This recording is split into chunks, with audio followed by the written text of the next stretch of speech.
Hello दोस्तों। इस video में हम रुंगे-कुट्टा फोर्थ ऑर्डर मेथड देखेंगे।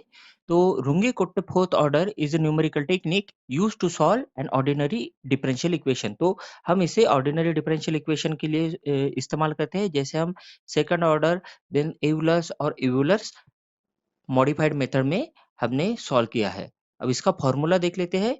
यहाँ पर 𝑦i+1 equals 𝑦i+h/6 k1 plus 2k2 plus 2k3 plus k4, ये है हमारा फॉर्मूला। अब यहाँ पर देखिए i की वैल्यू रहती है 0, 1, 2, 3।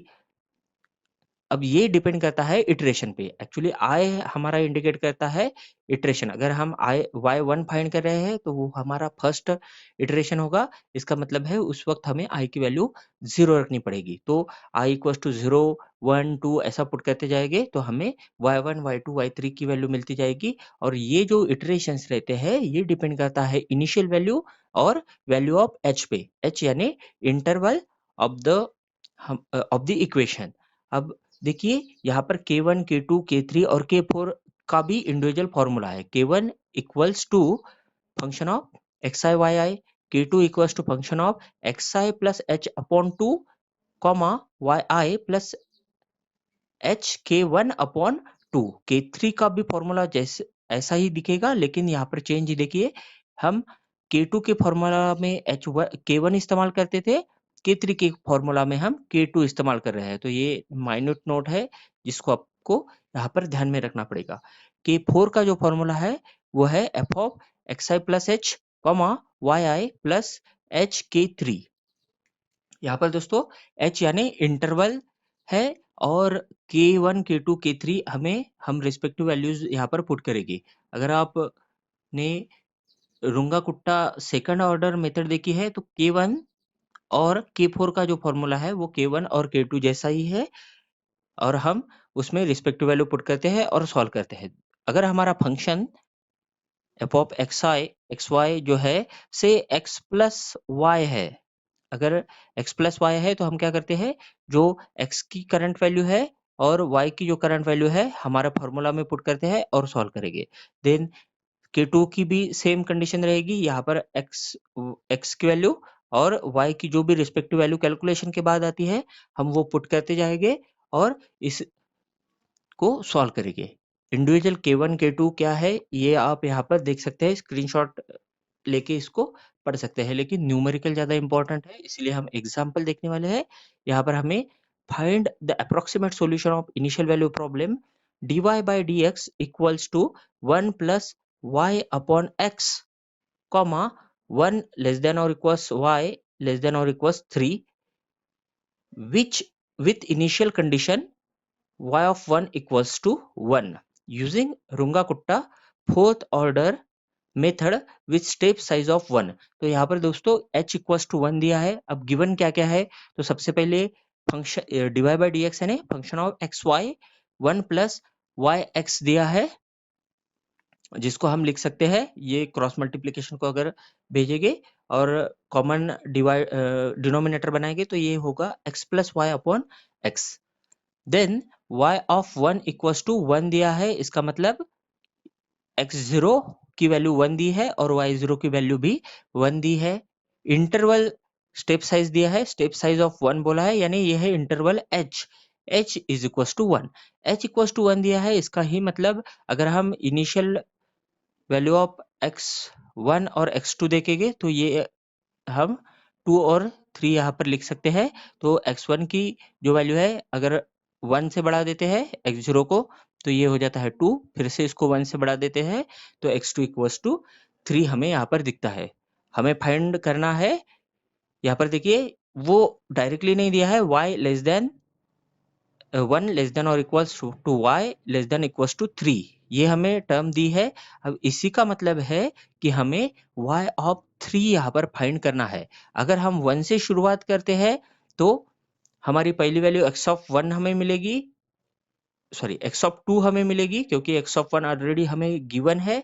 तो हमें x इक्वल्स टू 2 के लिए पहली वैल्यू मिलेगी y की, जिसे हम y1 कहेंगे और बाद में y2 यानी हमारा y2 यानी ही हमारा y ऑफ 3 है, जो कि हमें यहाँ पर फाइंड करना है। तो हमें y ऑफ 3 फाइंड करना है।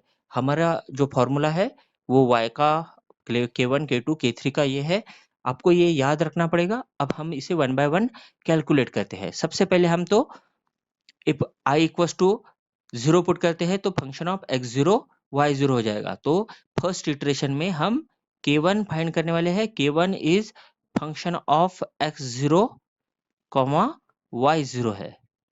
देखिए दोस्तों, अब यहाँ पर x0 और y0 है। x0 की वैल्यू और y0 दोनों की वैल्यू 1 1 है, और हमारा जो इक्वेशन है वो है x plus y upon x. हमें बस यही करना है कि फंक्शन ऑफ 1 कॉमा 1 हम लिख सकते हैं, क्योंकि x0 और y0 की वैल्यू 1 1 है। अब x और y की जगह पर हम 1 और 1 पुट करते हैं, तो ये 1 प्लस 1 अपॉन 1, ये 2 अपॉन 1, इसका मतलब है k1 की वैल्यू हमें मिलती है 2। सिमिलरली हमें k2 की वैल्यू फाइंड करनी है। अब देखिए k2 equals to function of, formula है हमारा xi प्लस h बाई 2। तो हम यहाँ पर x i की जगह पर 0 पुट कर रहे हैं, तो x0 plus h upon 2 comma y0 plus formula है h k1 upon 2।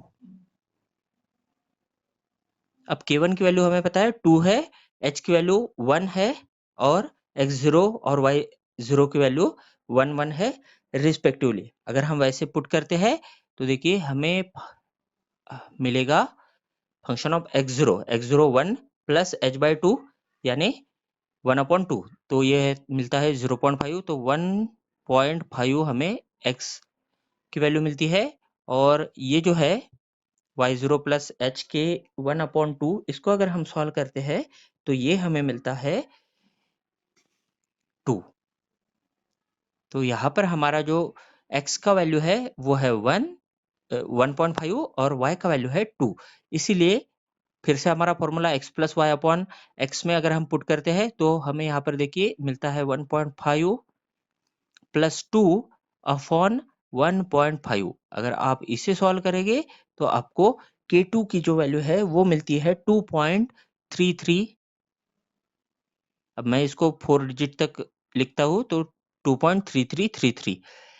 Then k3 हमें फाइंड करना है। इसका फॉर्मूला जो है फिर से यहाँ पर सिर्फ k2 आएगा, तो ये होता है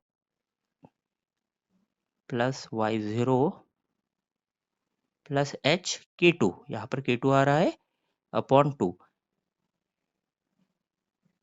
x0 प्लस h बाई 2 की वैल्यू हमने ऑलरेडी फाइंड की है, ये है ऊपर ही दी है 1.5, और h k2 अपॉन 2 अगर आप फाइंड करते हैं तो आपको मिलेगा यहाँ पर 2.1667।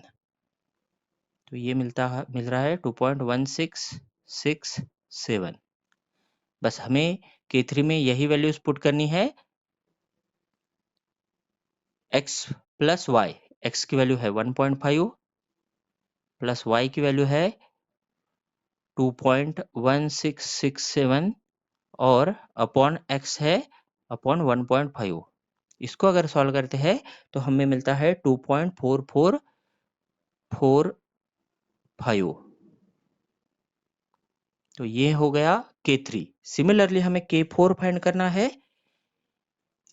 अब k4 के लिए फिर से हमारा जो फॉर्मूला है हम वो इस्तेमाल करेंगे। अब देख सकते हैं ये फॉर्मूला है f of xi+h comma yi plus h k3। तो वही फॉर्मूला हम यहाँ पर लिख लेते हैं। फंक्शन ऑफ xi यानी x0 plus h comma y0 plus h k3, y0 plus h k3। अगर आप रिस्पेक्टिव वैल्यूज पुट करते हैं तो x0 प्लस h यानी 1 प्लस 1 वो हो जाता है 2, तो ये वैल्यू है 2, और y0 प्लस h k3 अगर पुट करते हैं तो आपको मिलेगा 3.4445। 4 5। अब हमें इसी को इस्तेमाल करना है। हमारा फॉर्मूला है x प्लस वाई, तो x की वैल्यू है 2 प्लस y की वैल्यू है 4445 डिवाइडेड बाय ये 2। इसको अगर आप सॉल्व करेंगे तो आपको मिलेगा 3.3797। तो यहाँ पर K3 की वैल्यू मिलती है 3.3797। ये हो गया K3। इसी तरह से सॉरी, अगर आप इसको सॉल्व करते हैं तो इसकी वैल्यू एक्चुअली 3.9 ये नहीं मिलती है, हमें मिलती है 2.7223। 2.7223। अब ये हो गया K4। ये हमने K4 सॉल्व किया है, जैसे एक मिस्टेक हुई थी। तो K4 की वैल्यू मिलती है 2.7223। सिमिलरली अब हमें फाइंड करना है y, तो y का जो फॉर्मूला है y1 यहाँ पर मिल रहा है, जो कि है एक्चुअली y ऑफ 2, यानी y की वैल्यू एट x1। तो x1 की वैल्यू थी 2, इसीलिए है y of 2 which equals to y0 plus h upon 2 in bracket K1 plus 2K2 plus 2K3 plus K4। बस अगर हम ऊपर हमें K1 K2 K3 K4 की सभी की वैल्यू पता है, सिमिलरली y0 की भी वैल्यू पता है। अगर हम ये सब वैल्यूज पुट करते हैं तो हमें मिलता है 3.3797। 3.3797। तो ये हो गया हमारा y1 जो हमें यहाँ पर मिला है। और x1 जो है हमारा, अब इसी को हम स्टेप 2 में इस्तेमाल करेंगे, क्योंकि हमें y ऑफ 3 फाइंड करना है, y ऑफ 3 यानी y2। तो फिर से हमें K1 K2 K3 K4 find करनी पड़ेगी। तो इसके लिए हम y1 की ये वैल्यू और x1 की नई x1 की वैल्यू जो है 2 वो इस्तेमाल करने वाले हैं। अगर हम ये इस्तेमाल करते हैं तो हमें K1 जो है वो मिलेगा function of x1 y1। x1 ये है, y1 ये है। वैल्यू पुट करो, हमारा फॉर्मूला है x plus y upon 2, x plus y upon x. तो x plus y upon x अगर ऐसा हम सॉल्व करते हैं तो हमें मिलता है 2.6899। ये हो गया K1। सिमिलरली K2 के वक्त फॉर्मूला, अब देखिए यहाँ पर x1 आ रहा है, x1 की वैल्यू 2 है और y1 की वैल्यू 3.3797 है। h की वैल्यू हमने ऑलरेडी देखी है, 1 है। K1 की वैल्यू जो नई हमें मिल रही है वो अगर ये पुट करते हैं तो हमें फंक्शन ऑफ 2.5 कॉमा 4.7247। फिर से हम x plus y upon x इस फॉर्मूला का इस्तेमाल करेंगे और x के जगह पर ये, y की जगह पर ये वैल्यू पुट करेंगे। इनको सॉल्व करेंगे तो हमें मिलता है 2.8899। सिमिलरली K3 जो है सिर्फ फॉर्मूला यहाँ पर चेंज होगा, यहाँ पर K2 आएगा। देखिए K2 आ गया। K2 अगर हम पुट करते हैं तो हमें मिलता है वो वैल्यू y का 4.8246। इसी को हमें इस्तेमाल करना है, इसलिए K3 की वैल्यू हमें यहाँ पर मिलेगी 2.9299।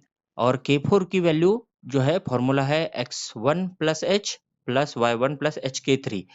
x1 की वैल्यू हमारी है 2, इंटरवल है 1 का, तो ये हो जाता है 3।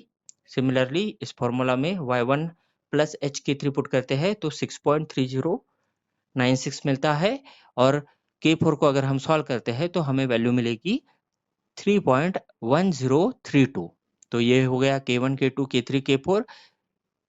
On the basis of that y2 का जो फॉर्मूला है वो कुछ इस तरह से रहेगा, y2 equals to y1 plus h upon 6 in bracket K1 plus 2K2 plus 2K3 plus K4। ये सभी वैल्यूज अगर पुट करते हैं तो हमें मिलेगा 6.2852।